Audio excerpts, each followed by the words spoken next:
Question. Monsieur Lauvernet. Oui. La question, il a été répondu à cette question lors du conseil d'agglomération de jeudi, mais je vous la pose quand même, monsieur le maire. Un jugement du tribunal administratif a prévu la dissolution de la communauté d'agglomération CSGBS.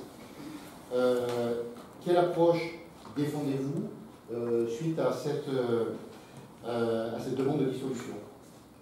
Alors, comme nous l'avons dit et répété, puisque ça c'est une position commune des trois anciens présidents d'intercommunalité, à savoir Pierrefonds pour le côté de la Seine, Jean-Yves Perrault pour celle de Saint-Germain et moi-même pour Maisons-Ménil, lorsqu'on nous a présenté effectivement cette intercommunalité, on a quand même scié parce qu'il n'y avait aucun bassin de vie et nous avons enclenché effectivement un recours que je ne renie pas.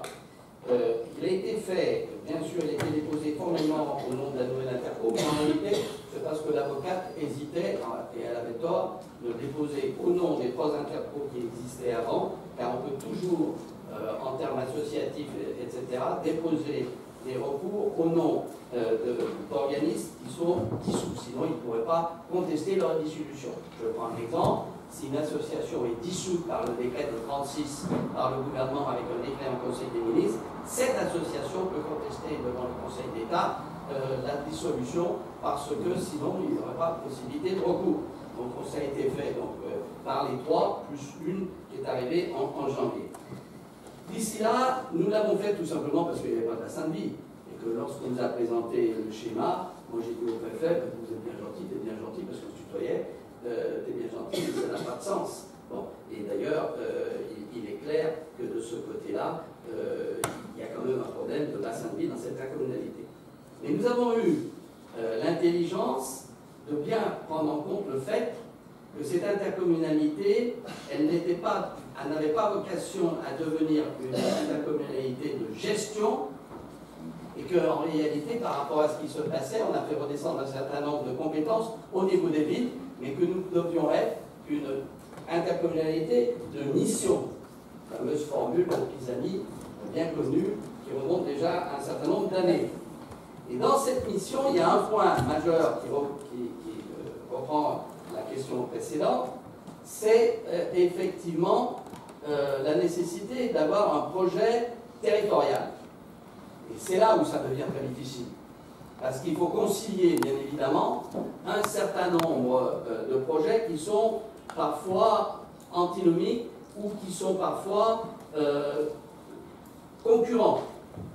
Lorsque vous avez, d'une part, quelque chose qui passe dans la plaine de Montéchon, où on va dire va vous coller 15 000 m² de boutiques supplémentaires.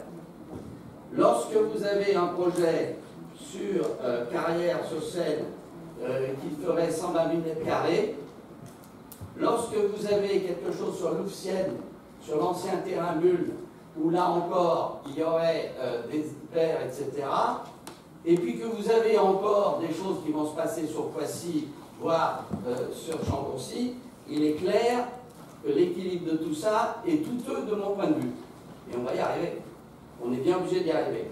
Ensuite, nous avons un deuxième problème en matière économique, et ça rejoint la question que M. Charles Givanidovitch ne peut pas prendre en compte, c'est que nous avons une forte concurrence d'un certain nombre de sociétés en province qui donnent des terrains pour 1 ou 2 euros le mètre carré, et là on n'est pas capable de lutter. C'est là où il y a le problème. Alors il ne suffit pas de faire des grands tourniquets avec les manches comme un avocat qui débute, monsieur Charles. Il s'agit de regarder la réalité en face. Et nous avons un risque, effectivement, d'un certain nombre d'entreprises qui risquent de quitter, notamment Beson, qui est un apport fondamental à toute intercommunalité en termes de CFE. Donc ça c'est un réel problème. Donc on y travaille. Donc pour revenir à cette intercommunalité, parce qu'on ne va pas défaire quelque chose, de toute façon, vous ne tracassez pas, lisez correctement le jugement du tribunal administratif.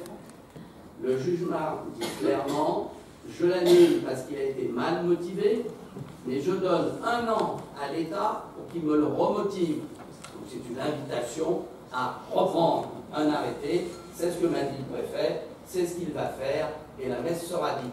Alors ensuite, il y a quelques querelles qui viennent, à savoir sur les AC, c'est-à-dire les allocations compensatrices qui montent au niveau de l'agglo et qui redescendent au niveau de Maison Lafitte, et nous avons 7 millions d'euros qui redescendent. Très bien. Certains disent, mais moi j'avais plus dans le passé. C'est du côté de la communauté d'agglo, du côté de Sartrouville jusqu'au Vésinet. Simplement, les petits camarades, il ne faut pas qu'ils se fichent de notre figure. Pourquoi? Parce qu'ils avaient mis, je dirais, dans les compétences de l'agglo, un certain nombre d'éléments pour augmenter le CIF, le coefficient d'intégration fiscale. Et donc, ça cachait en retour. Hein. Mais il est clair que quand vous entendez un certain nombre de maires, que je ne citerai pas, en disant « mais ouais, il me manque 500 000 euros par rapport à ce que j'avais, mais moi, il me manque plus, etc. » On se calme, parce qu'en réalité, ils avaient, entre guillemets, augmenté le CIF pour avoir plus de retours, mais l'opération était nulle. Donc, les choses vont rentrer dans l'ordre, et je pense qu'on va avancer qu'à un cas, avec toutes les difficultés que peuvent engendrer un certain nombre, je dirais, de relations entre 20 maires et qui ont chacun leurs problèmes, donc il faut trouver parfois des compromis. Voilà ce que je peux vous répondre. Alors, Madame Lavagne. Monsieur le maire, les marchés d'assistance à maîtrise d'ouvrage pour la programmation d'un équipement sportif et d'un conservatoire ont été attribués en décembre 2016. Et ils sont prévus en 7 phases. Vous avez reçu de ma part de la liste, le 18 mars 2018, un courriel pour une demande de communication des rapports intermédiaires. Je n'ai pas eu de réponse. Dois-je saisir la CADA? Merci madame. Alors, première action. Vous écoutez bien madame. Première action, la ville et votre serviteur n'a jamais refusé des communications de ce qui est communicable. Claire, vous permettez? Parce que je commence à en avoir marre, aussi malgré. Je vous le dis. Ça, c'est la première action. Deuxième action, apprenez vos droits administratifs. J'ai terminé. Point 4. Quand vous énervez, monsieur Je suis désolé, je ne m'énerve pas, je vous ai répondu. Point barre. J'ai dit point barre. Par ailleurs, je vous ai demandé des documents. Les documents, on vous les a mis en communication, vous êtes venus les voir. Ces documents sont en papier aujourd'hui. Donc si vous voulez qu'on fasse les copies, il y en a 300 pages. Vous pouvez les consulter au secrétaire général, comme nous l'avons toujours fait. Ensuite, quand ce sera dématérialisé, on vous les enverra. Merci. Vous les avoir par mail. Normalement, vous devez nous donner les possibilités de travailler l'exercice de mandat dans des conditions Oui, normales. madame, s'il vous plaît. J'ai été dans l'opposition, j'ai toujours consulté les dossiers au secrétaire général. Vous êtes venu les consulter, alors n'en rajoutez pas avec de l'esbrouf. Vous venez les consulter. Si vous demandez effectivement qu'on vous les donne, il y en a 300 pages. On les publiera, mais je peux vous dire que ce sera noté. Merci. Madame, s'il vous plaît, c'est pas scanné. Ces documents ne sont pas aujourd'hui dématérialisés. Lorsque dans quelques mois, tout sera dématérialisé, ce sera très simple, et comme ça, vous adaptez votre boîte parce que ça la bloquera compte tenu du volume. Bien. Alors, je vous en prie, c'est pas la peine d'insister, apprenez vos droits administratifs. Bon, accès Internet, c'est Madame Isabelle R. Oui, c'est une question qui revient, mais Maison Lafitte n'est pas encore complètement équipée en très haut débit, et vous dites vous-même que les entreprises effectivement peuvent ticker. Il se trouve que moi, je suis, et des proches de moi sont dans le quartier qui n'est pas en très haut débit. Il se trouve que moi aussi, j'ai une entreprise à Maison Lafitte, et c'est casse-pied d'avoir du. Je vous avais 1000 fois raison, madame. Claude. Voilà, l'ARCEP, qui est la régulation pour tout ce qui est haut débit, a choisi Orange comme opérateur. Donc nous avons rencontré Orange il y a quelques mois. L'étude est passée maintenant au stade d'exécution, c'est-à-dire que les premières armoires nous ont été proposées avec des plans. On a accepté ces plans. C'est passé au service urbaniste pour approbation, parce qu'à chaque fois qu'il faut poser une armoire, il faut l'approbation des travaux. Et les travaux sont commencés. Donc, absolument. Vous êtes un peu loin de la ville. Enfin, il n'y a pas que moi, hein, mais moi, c'est le côté Jean Mermoz, le côté, à la limite du Ménil, là, vers le marché U, c'est pas non plus du très Oui, bien. non, là, Toute la zone n'a ça pas vient. été Alors, Termine.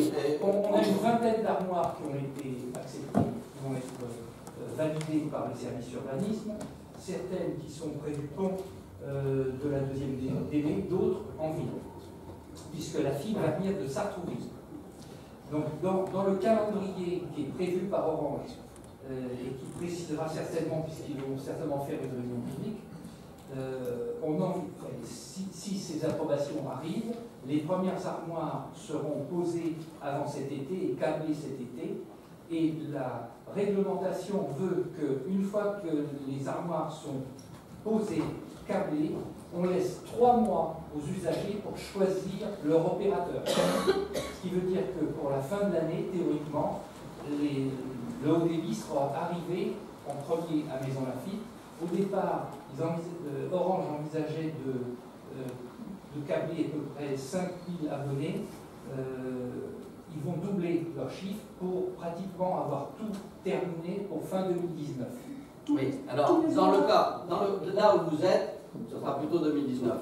Actuellement, si vous vous promenez dans le parc, vous voyez, ils sont en train de travailler. Donc le parc, plus une partie de la zone, on va dire, vers la Muette, etc., sera câblée dès la fin de cette année. Et ensuite, ils devraient terminer le reste en 2019. Voilà. Mais on a fait une date. Pardon, tous Maison Lafitte. Oui, mais ils se sont engagés. On a vu le directeur régional dans le bureau du maire. Donc ils ont même accéléré les travaux. Alors, je voudrais vous dire qu'ils n'ont plus tout ça en charge. Mais un jour, il y a déjà un certain nombre d'années, c'était SFR. Oui, c'est SFR. SFR qui était venu me voir, il m'avait fait la proposition suivante.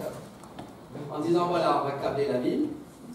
Mais bien sûr, on vous dit, ben, nous, on paye 50%, vous payez les 50% restants. C'est à quoi je les ai regardés d'une manière narquois et je me dis, ben, d'accord, mais à ce moment-là, je veux 50% des redevances.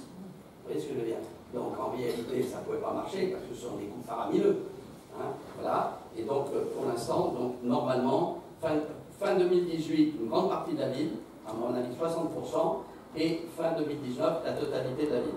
Alors, voilà. je ne sais pas si c'est vrai, mais il paraît que le Ménil est beaucoup plus... Oui, alors ils ont commencé, alors c'est vrai, alors pour des raisons techniques, ils ont commencé du côté du Ménil, c'est exact, et c'est en cours.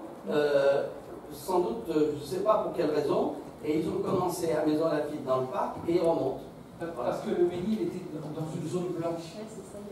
Oui, il y avait ça aussi. Et c'est, attendez, hein, l'Internet, c'est coaxial au début jusqu'à l'abonné. Jusqu'à l'abonné. Contrairement à ce que faisait SFR numérique. Numérica. Finissait un puits. Bien, Madame Natacha